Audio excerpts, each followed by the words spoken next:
Kalian tahu sosok beliau?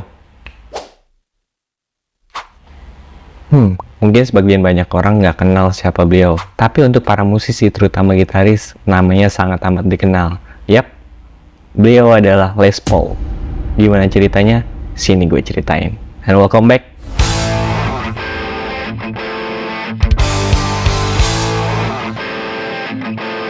Bernama lengkap Lester William Paul Spols atau Les Paul.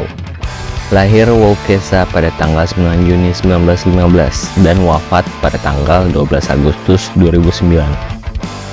Les Paul pertama kali mengenal alat musik pada umur 8 tahun. Dia mulai mengenal musik saat mencoba memainkan harmonika. Setelah itu, dia mencoba memainkan gitar. Lalu kemudian, dia dapat memainkan gitar dan harmonika secara bersamaan. Nama Les Paul mungkin asing untuk sebagian orang, tapi untuk para gitaris bukanlah sebuah nama yang asing dan menjadi sebuah garansi kualitas bermutu untuk instrumen gitar.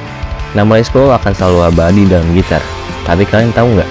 Les Paul adalah musisi sekaligus gitaris yang bergenre jazz yang berasal dari Amerika. Meski Paul adalah musisi bergenre jazz, Paul juga dikenal sebagai pelopor dalam mengembangkan solid body gitar yang dapat membuat suara rock and roll yang sesuai.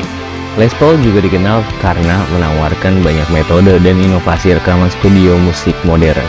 Meskipun Les Paul bukan orang pertama yang menggunakan teknik rekaman ini, eksperimen awalnya dengan overdubbing atau cara merekam suara berlapis pada suara yang sudah direkam sebelumnya, efek gema suara penundaan seperti flanking, efek suaranya yang bisa mengecil secara perlahan, dan rekaman multitrack. Paul juga dikenal sebagai teknisi audio pertama yang menggunakan teknologi penyiaran di bidang perekaman musik pita kaset. Bapak Les Paul ini merupakan orang yang berbakat. Meskipun dia seorang seniman, dia juga memiliki kemampuan teknik perkayuan dan sangat mengerti bagaimana mencari suara dan intonasi dari kayu.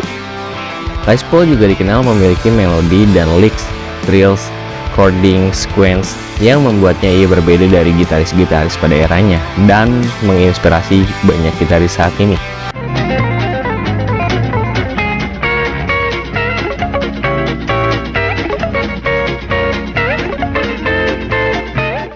Awalnya sebagai musisi dari klub jalanan, Lester William Paul Spols merekam musik dan membuat lagu bersama istrinya, penyanyi dan gitaris Mary Ford, tahun 1950-an, dan mereka menjual jutaan rekaman. Di antara banyaknya penghargaan, Paul adalah salah satu dari beberapa seniman besar yang diakui di Rock and Roll Hall of Fame. Secara mencolok, Paul dinamai oleh museum musik di situsnya sebagai arsitek dan penerima kunci dengan Sam Phillips dan Alan Fred. Les Paul merupakan satu-satunya orang dalam sejarah musik modern yang memiliki latar belakang musisi sekaligus sebagai teknisi audio dan penemu yang termasuk dalam Rock and Roll Hall of Fame dan National Inventors Hall of Fame di Amerika. Tidak puas dengan gitar akustik elektrik yang dimilikinya, Paul mulai bereksperimen di apartemennya di Queens, New York dengan beberapa gitarnya yang didesain sendiri. Pada tahun 1940, Les Paul menciptakan instrumen prototipe gitar listrik solid body yang dikenal sebagai The Lock, yang dibuat dari papan kayu setinggi 4 kaki. Lock itu dibuat setelah jam kerja atau pulang kerja di pabrik Epiphone, tempat Paul bekerja, yang pada saat itu Epiphone salah satu gitar listrik solid body pertama. Les Paul juga menciptakan beberapa versi The Lock yang berupa gitar Hawaii dengan panjang kayu 4x4, biasa dengan bridge, neck, string, dan pickup listrik. Untuk penampilan, Paul menempelkan bodi gitar Epiphone berjenis hollow body yang dipotong memanjang dengan lock di tengahnya. Ternyata desain ini menyelesaikan dua masalah utamanya untuk gitar listrik di masa itu. Suara menjadi bersih karena feedback suara berkurang, karena bodi akustik tidak lagi beresonansi dengan suara yang diperkuat dan menopang, karena energi getar senar tidak hilang dalam menghasilkan suara melalui bodi gitar. Tahun 1945, Richard de Borgeri membuat pick-up dan amplifier gitar listrik untuk gitaris profesional George Bernes. Howard Radio Company adalah perusahaan yang membuat peralatan elektronik untuk militer Amerika. Borgeri bekerja di sana selama Perang Dunia Kedua. Setelah menerima pick-up itu, Bernes menunjukkan produk tersebut yang berupa pick-up atau mikrofon gitar itu ke Les Paul. Saat melakukan percobaan di apartemennya pada tahun 1941, Paul hampir mati tersengat listrik. Dalam 2 tahun masa penyembuhan, dia memutuskan pindah ke Hollywood, menyemangati dirinya sendiri dengan memproduksi musik radio dan membentuk sebuah grup baru. Seiring waktu, Paul berteman dengan para pekerja pabrik gitar yang sering berkunjung ke toko elektro string instrument Cobb yang berada di Los Angeles. Kebiasaan Les Paul adalah mengamati gitar dan amplifier merek Rickenbacker.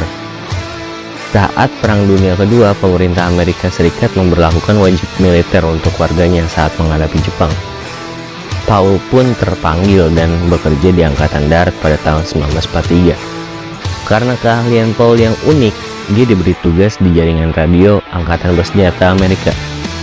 Dia bertugas menjadi teknisi studio dan musisi penghibur para tentara Amerika yang sedang perang dengan musik dan siaran radio. Gitar elektrik memang didesain agar bisa dikoneksi ke sambungan amplifier yang diteruskan perangkat speaker dengan suara jernih tanpa suara gangguan angin ataupun feedback, layaknya seperti mikrofon. Sensor elektrik ini dikenal dengan nama pickup humbucker atau double coil. Jenis pickup ini merupakan jenis pickup gitar elektrik yang menggunakan 2 kumparan untuk melawan dengungan yang ditangkap oleh pickup yang disebabkan oleh interferensi elektromagnetik, terutama dengungan listrik. Gitar elektrik model Les Paul, sensor humbuckernya bekerja dengan memasangkan kumparan kutub utara magnet mengarah ke atas ke arah senar. Les Paul menikah dengan seorang wanita bernama Virginia pada tahun 1937. Les Paul mendapat 2 orang anak, Russell dan Jane. Namun Les Paul bercerai dengan Virginia. Tahun 1945, tepat di musim panas, Paul bertemu seorang wanita country, Iris Collen. Mereka bekerja sama pada tahun 1948 dan membuat nama panggung Mary Ford. Paul mendapat 1 anak dari pernikahannya dengan Iris, namun meninggal pada usia 4 hari karena terlahir prematur. Paul membeli rumah di Mahwah, New Jersey dan bercerai pada Desember 1964 karena istrinya beralasan bosan tur musik keliling dengannya. Gibson bukanlah gitar elektronik solid body yang pertama di dunia. Sebelumnya, Audiovox milik Paul Toothmark sudah mengeluarkan gitar dan bass pada tahun 1936 dan gitar Rickenbacker pada tahun 1930-an. Tahun 1948, Leo Fender mengeluarkan gitar tipe Esquire yang sukses laku di pasaran. Les Paul pernah mendatangi Gibson Guitar Corporation dengan gagasan gitar listrik solid body pada tahun 1941. Namun saat itu Gibson Corporation tidak berminat dengan ide Les Paul. Akhirnya petinggi Gibson menyadari potensi gitar listrik saat melihat kesuksesan Leo Fender dengan Esquire dan Broadcaster pada tahun 1950 yang sangat laku dan banyak peminatnya. Broadcaster telah berganti nama Telecaster tahun 1952. Ted McCarthy melihat proposal bisnis milik Paul dan berminat untuk berinvest pada desain gitar milik Les Paul dan membuat kontrak kerja membayar royalti atas penjualan gitarnya. Paul memberi masukan dan saran perubahan pada bodi bawah gitar tailpiece. Pada tahun 1952 terlahirlah Gibson Les Paul dan mulai dijual. Sejak itulah gitar Les Paul menjadi salah satu gitar paling berpengaruh di dunia musik hingga sekarang.